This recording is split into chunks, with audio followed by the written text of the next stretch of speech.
Hello everyone and welcome back to UGC NET mentor. I hope you are doing well guys. आज के इस video lecture में discuss करेंगे हम 1 मार्च 2023 को फर्स्ट शिफ्ट में हुए एग्जाम के बारे में। डिस्कस करेंगे किस तरह के क्वेश्चन पूछे गए, ऐसे कौन सा टॉपिक है जो कि बार बार रिपीट हो रहे हैं। तो चलिए, काफी इंपॉर्टेंट क्लास रहने वाली है। मेक श्योर कि आप इस वीडियो लेक्चर को एंड तक जरूर देखें ताकि आपको हर चीज अच्छे से समझ में आ जाए। और मैं बता दूं पहले गाइस कि यहाँ पर जो मैंने क्वेश्चन जो टॉपिक डाले हैं वो मुझे स्टूडेंट्स ने कन्वे करे हैं। अगर आपका एग्जाम था फर्स्ट शिफ्ट में तो आप भी कमेंट करके बता सकते हैं कि और किस तरह के क्वेश्चन पूछे गए थे। तो चलिए स्टार्ट करते हैं। मेरे चैनल को सब्सक्राइब नहीं किया है सो मेक श्योर आप इस चैनल को सब्सक्राइब कर लें ताकि आपको अपकमिंग वीडियोस के सभी नोटिफिकेशन मिलते रहें। गाइस, फुल फॉर्म पूछी गई थी स्पार्क की। सो स्पार्क की फुल फॉर्म क्या होती है? Scheme for promotion of academic and research collaboration. ये स्पार्क की फुल फॉर्म है। तो इसका काम क्या है? It's aims at improving the research ecosystem of India's higher educational institutions by facilitating academic and research collaborations between the Indian institutions and the best institution in the world। तो दुनिया के other institutions को India के साथ एक तरीके से facilitate करना एकेडमिक और रिसर्च की फील्ड में, ताकि इंडिया में भी अच्छे से रिसर्च की जा सके। तो ये गाइस जो है फुल फॉर्म में स्पार्क की, इससे रिलेटेड क्वेश्चन पूछा गया था आपके एग्जाम में। इसके अलावा क्वेश्चन पूछा गया था कि स्वयं प्रभा किसने स्टार्ट किया है। सो स्वयं एंड स्वयं प्रभा दोनों इंपॉर्टेंट, अच्छे से पढ़ लेना आप लोग। स्वयं प्रभा दोनों के ऊपर मैंने वीडियो लेक्चर बनाया हुआ है यूट्यूब पर, तो आप चाहे तो उसको भी देख सकते हो। सर्च करना यूजीसी नेट मेंटर, आगे लिख देना स्वयं करके। तो ऐसा लेकर करके सर्च करोगे तो वीडियो आ जाएगी, उसको आप गो थ्रू कर सकते हो, जिसमें मैंने आपको कंप्लीट एग्जाम के पॉइंट ऑफ व्यू से बताया कि जो भी इंपॉर्टेंट फैक्ट आपको पता होने जरूरी है स्वयं और स्वयं प्रभा के। स्वयं Prabha is an education learning platform initiated by the ministry of human resource development. MHRD ने इसको स्टार्ट किया था। अब एक बार चेक करना अपने ऑप्शन में, क्या वहां पर मिनिस्ट्री ऑफ एजुकेशन तो गिवन नहीं था, क्योंकि अब जो है एमएचआरडी को एमओई बोलते हैं, अब उसका रीनेम कर दिया गया है। तो स्टार्टिंग में 32 चैनल हुआ करते थे, अब इसके अंदर 34 चैनल हो गए हैं। स्टार्टिंग 32 चैनल से हुई थी। तो ये गाइस इसकी बेसिक्स है, आई थिंक आपको पता होगा। इसके अलावा वेब 2.0 पे क्वेश्चन पूछा हुआ है। Web 2.0 refers to websites that emphasize user generated content, ease of use, participatory culture and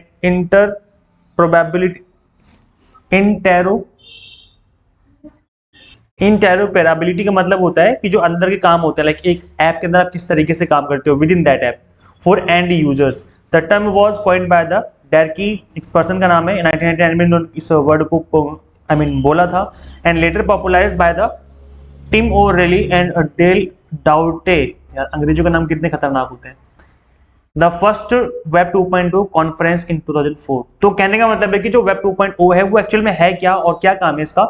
तो अब यहाँ पे आप अच्छे समझ पाओगे जब मैं इसके एग्जांपल दूंगा। एग्जांपल क्या है वेब 2.0 के? दैट इज फेसबुक हो गया, ट्विटर हो गया, इंस्टाग्राम हो गया, टिकटॉक हो गया।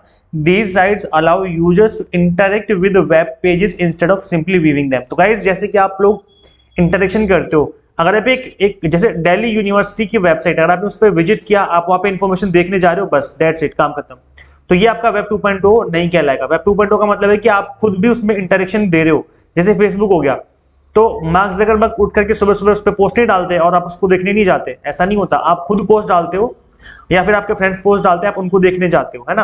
तो यहाँ पर क्या है कि पब्लिक जो है, जो ऑडियंस है, वो खुद इंटरेक्शन कर रही है, खुद अपना कंटेंट भी डाल रही है और उसी को लोग देख रहे हैं। जैसे यूट्यूब है, इस पर कोई भी आके कंटेंट डाल सकता है, जरूरी थोड़ी ना कि गूगल ही कंटेंट डालेगा तो ये आप देखोगे वहां पर। तो कोई भी आकर के वहां पर अपना जो कंटेंट है वो डाल सकता है। इसको हम वेब 2.0 के नाम से जानते हैं। इसके अलावा गाइस देखिए, एक स्टूडेंट ने मुझे फीडबैक दिया आज मॉर्निंग में ही 1:30 बजे के आसपास। इनका फीडबैक एग्जाम देकर के जब भी आए तो उन्होंने मुझे बताया दैट जो आपने करंट अफेयर्स कवर किए थे उसमें से डायरेक्ट क्वेश्चन एग्जाम में देखने को मिले हैं, और इसके अलावा जो मैंने एब्रीविएशन करवाए थे, जो आईसीटी की पीडीएफ मैंने प्रोवाइड की थी, वहां से भी डायरेक्ट क्वेश्चन मिले हैं। जैसे एलईडी एलसीडी, इसकी फुल फॉर्म मैंने आपको अपने आईसीटी की पीडीएफ में दी थी, और जिन स्टूडेंट्स ने आईसीटी की पीडीएफ को गो थ्रू करके गए होंगे डेफिनेटली वो इसका आंसर करके आए होंगे। इसके अलावा अगर कोई भी इंपॉर्टेंट क्वेश्चन बनता है करंट अफेयर्स का, जो कि हायर एजुकेशन का हो गया, आईसीटी से रिलेटेड हो गया, या फिर आपका पीपल डेवलपमेंट एनवायरनमेंट से रिलेटेड हो गया, तो इसके जो इंपॉर्टेंट करंट अफेयर्स है वो मैंने फ्री में आपको कवर करे थे अपने यूट्यूब चैनल पे। मैं आपको गाइस बता देता हूँ कहाँ पे आपको मिलेंगे करंट अफेयर्स। जब आप हमारे चैनल पे विजिट करेंगे, यहाँ पे आपको दिख जाएगा करंट अफेयर्स 2023 करके, इसी को आपको गो थ्रू करना है। छोटे छोटे लेक्चर्स है, 10-10, 15-15 मिनट के लेक्चर्स हैं। अगर आप इनको गो थ्रू करोगे तो आपके करंट अफेयर्स अच्छे से कवर हो जाएंगे।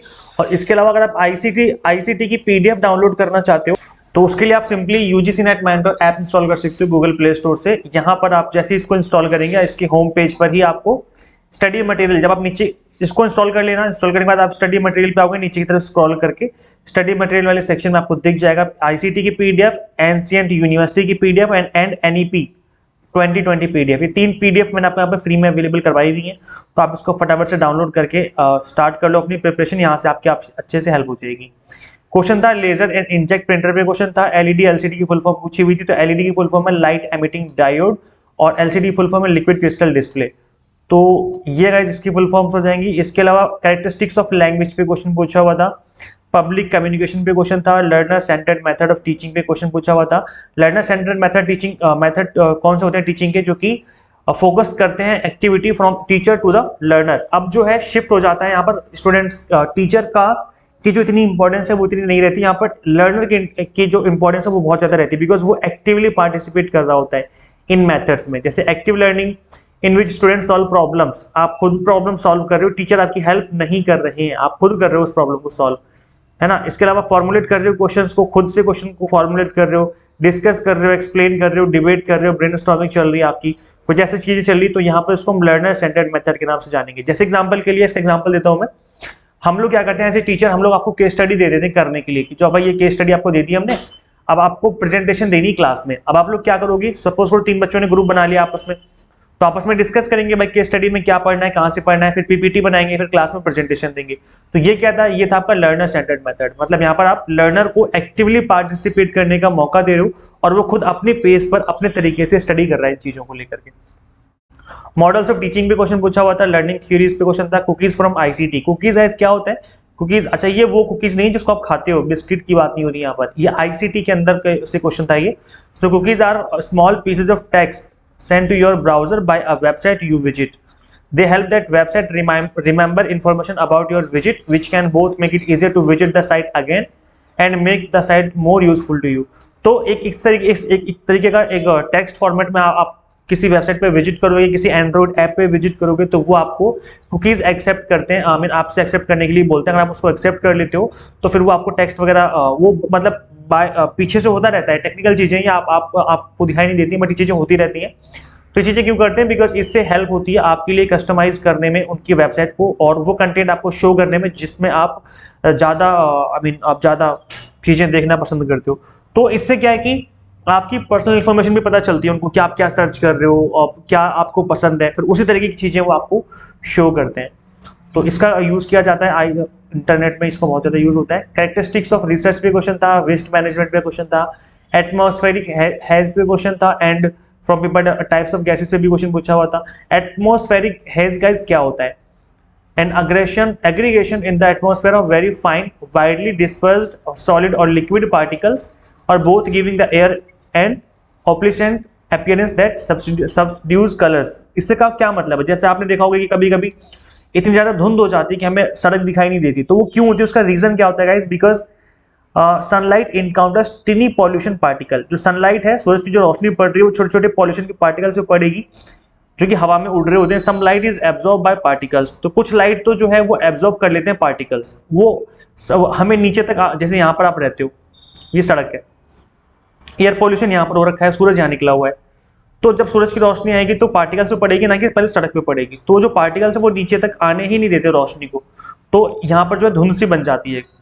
Other light is scattered away before it reaches an observer. More pollutant mean more absorption and scattering of light, which reduce the clarity and color of what we see. तो इससे क्या होता है, जो हमारी विजिबिलिटी है वो कम हो जाती है, क्लैरिटी भी कम होती है। आपने देखा होगा कि ब्राउन कलर की धुंध सी बन जाती है, तो वो क्यों बनती है, बिकॉज जितना ज़्यादा हवा में पॉल्यूशन होगा तो जो सूरज की रोशनी है वो नीचे तक पहुंचेगी ही नहीं, नीचे तक रोड तक नहीं पहुंचेगी, है ना, रास्ते में रुक जाएगी, तो वो इसलिए जो है यहाँ पर धुंध सा हमें फील होता है, और जो हमें जो विजिबिलिटी है वो नीचे की तरफ बहुत कम हो जाती है। इसके अलावा गाइस कोडिंग डिकोडिंग पे क्वेश्चन पूछा हुआ था, नंबर सीरीज पे क्वेश्चन था, सिंपल इंटरेस्ट पे क्वेश्चन था, क्लासिकल स्क्वायर प्रोपोजिशन बार बार एग्जाम में बन रहा है, 5 स्टार रेटिंग का टॉपिक है, आपके एग्जाम में भी आएगा, तो अच्छे से कवर कर लो। क्लास नंबर 16 मैंने इसमें डिस्कस किया हुआ इंपॉर्टेंट टॉपिक सीरीज करके है ये। इस सीरीज का लिंक मैं दे दूंगा इस वीडियो के description box and comment box में। ये जो लेक्चर है ये यूट्यूब पर ही अवेलेबल है, क्लास नंबर 16 पे आप उसको जरूर देख लेना।